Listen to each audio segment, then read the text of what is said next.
ಅಂಗವಾಗಿ ರಾಜ ಪುನೀತೋತ್ಸವ ಅಂತಕ್ಕಂಥ ಒಂದು ವಿಶೇಷವಾದ ಕಾರ್ಯಕ್ರಮವನ್ನು ರವೀಂದ್ರ ಕಲಾಕ್ಷೇತ್ರದಲ್ಲಿ ಇದೇ ಭಾನುವಾರ ಅಂದರೆ 28/4/2024 ಸಂಜೆ 6 ಗಂಟೆಗೆ ನಾವು ವೈಭವೋಪೇತವಾಗಿ ಆಚರಿಸ್ತಾ ಇದ್ದೀವಿ.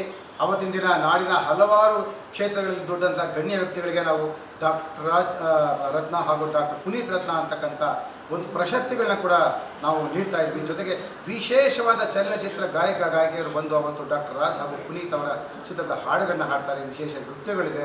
ಹಾಗೆ ಜೂನಿಯರ್ ಪುನೀತ್ ರಾಜ್ಕುಮಾರ್ ಅವರ ಕೂಡ ಕರೆಸ್ತಾ ಇದ್ವಿ. ಡಾಕ್ಟರ್ ರಾಜ್ ಅವರ ಭಿತ್ತಿ ಚಿತ್ರಗಳು, ಅವರು ಇಷ್ಟು ವರ್ಷಗಳಿಂದ ಮಾಡಿಬಂದಂಥ ಚಲನಚಿತ್ರದ ಒಂದು ತುಣುಕುಗಳು, ಪತ್ರಿಕಾ ತುಣುಕುಗಳು ಎಲ್ಲವನ್ನೂ ನಾವು ಏರ್ಪಡಿಸಿದ್ದೀವಿ.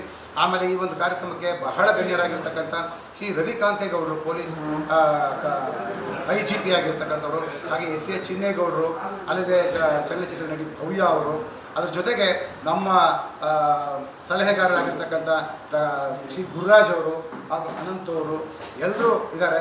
ಅವರೆಲ್ಲರ ಒಂದು ಸಹಕಾರದ ಕಾರ್ಯಕ್ರಮ ನಡೀತಾ ಇದೆ. ದಯವಿಟ್ಟು ಹೆಚ್ಚಿನ ಪ್ರಚಾರ ಕೊಡಿ, ಹೆಚ್ಚು ಜನ ಬರಬೇಕು. Thank you sir. ನೀವು ಗುರುರಾಜ್ ಸರ್.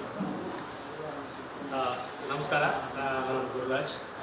ಕಳೆದ 50 ವರ್ಷಗಳಿಂದಲೂ ನಾನು ಸಂಗೀತ ಕ್ಷೇತ್ರದಲ್ಲೇ ಇದ್ದೀನಿ. ಹಾಗೂ ಇದೇ ಥರದ ಅನೇಕ ಕಾರ್ಯಕ್ರಮ 50 ವರ್ಷದಿಂದ ಮಾಡ್ತಾಯಿದ್ದೆ.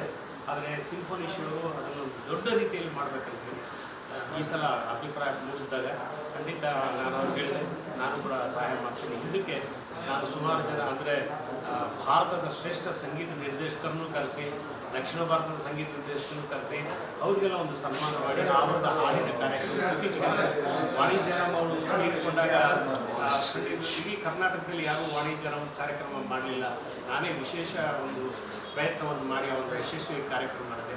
ಅದೇ ಥರ ಶಿವ ಅವರು ಪ್ರತಿ ವರ್ಷ ಒಂದು ವಿಶೇಷವಾದ ಕಾರ್ಯಕ್ರಮ ಮಾಡ್ತಾನೆ ಇರ್ತಾರೆ. ಅದಕ್ಕಾಗಿ ಎಲ್ಲ ಮಾಧ್ಯಮಗಳು ಈ ಕಾರ್ಯಕ್ರಮವನ್ನು ರಾಜ ಪುನೀತೋತ್ಸವ ಈ ಒಂದು ಕಾರ್ಯಕ್ರಮವನ್ನು ಯಶಸ್ವಿಗೊಳಿಸೋದಕ್ಕೆ ತಮ್ಮ ಸಹಕಾರ ಬೇಕು. ನಮಸ್ಕಾರ.